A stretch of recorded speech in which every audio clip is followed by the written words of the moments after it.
Hello, I'm Rob Jupp, the Chief Executive of the Brightstar Financial Group. The first question is, why do you think studies into adverse credit are important to the specialist lending sector? It's still very much a taboo subject, talking about people's personal finances, not very British at all, and especially true if they've got a deteriorating credit profile. This study shows us how people are currently feeling, and it also gives us a really good guide into relevant market dynamics and that are relevant to show us the direction of flight.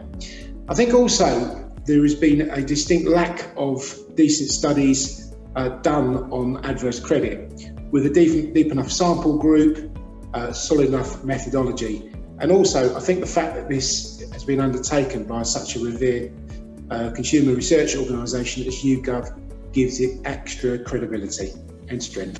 What can brokers learn from this study on adverse credit?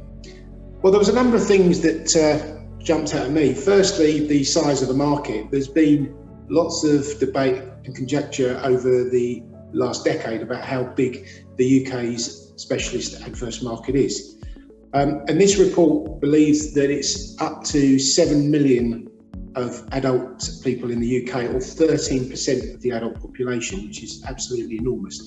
But it also tells us that of that group, of that 7 million, just over a million, 1,090,000, are looking to buy a property in the next 12 months.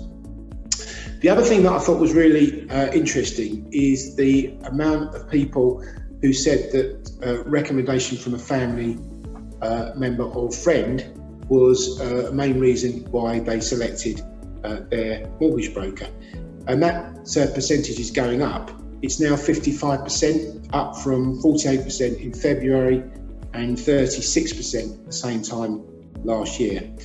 And the final thing on this really is the reaction to COVID, one of the first bits of feedback that we've had.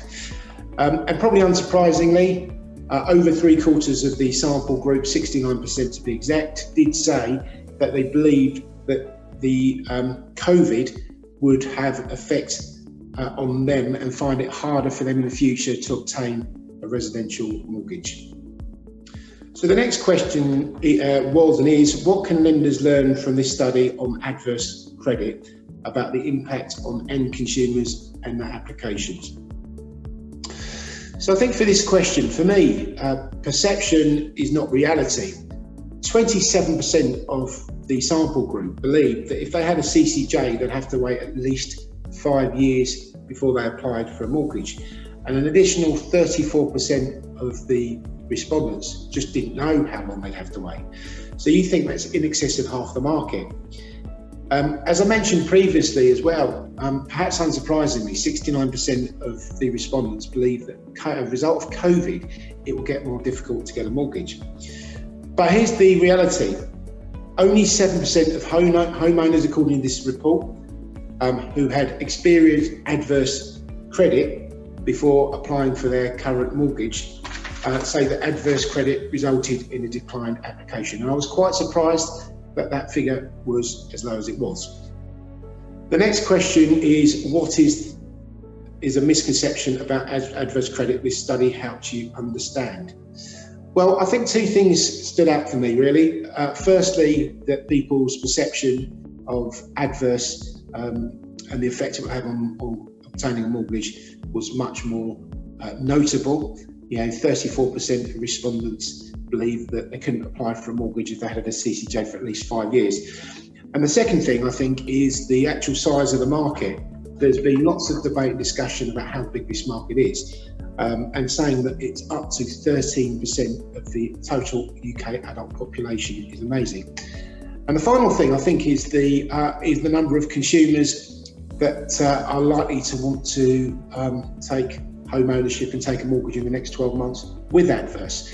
And it values the number at 1.09 million of those consumers. So it's a massive, massive sample group, and I'm sure that any intermediaries thinking about that will be salivating at the prospect of all those new opportunities coming their way. And the last question, what is the most surprising statistic you discovered in this adverse credit study? Well, I've got a similar answer to my last answer, really. I think there's two things that really stood out. Number one is the perception of how difficult it would be to get a mortgage, not hitting the reality that people thought if I had adverse, they would find it almost impossible to obtain a mortgage. But the reality is only 7% of people who had a mortgage had been declined or turned down for a mortgage when they had adverse. And the second thing is really the quantum and the size of the potential market. You know, set up to 7 million UK adults have adverse credit, and of that group, over 1 million are expected to want to try and achieve home ownership in the next 12 months and take a mortgage. So it's a massive figure and gives a huge potential for the many thousands of mortgage intermediaries out there that perhaps are looking at 2021 with some nervousness, and this should hopefully, I believe, give you a lot of positivity about the opportunities that lie there with the specialist lending market.